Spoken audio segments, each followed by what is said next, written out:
चूल्हा ऑफ कर दिया है और मेरी इजिप्शियन स्टाइल कुइज़ीन तैयार है। 3 के ऊपर मैंने मोज़रेला चीज़ डाली है।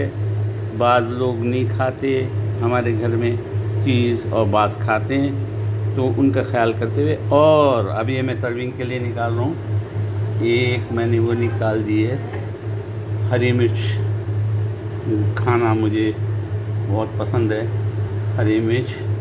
और एक मैं विदाउट चीज़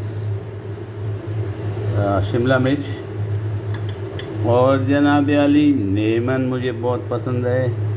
लेमन भी इसमें पक चुका, इसकी खटास बहुत ज़बरदस्त लगेगी।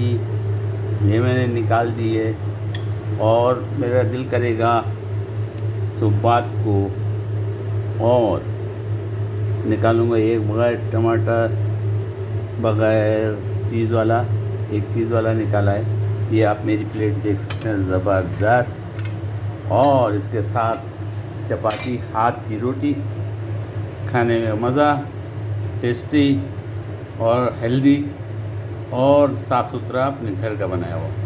उम्मीद है आप भी बनाएंगे, उम्मीद है आपको पसंद आएगा, उम्मीद है मुझे दुआओं में याद रखिएगा।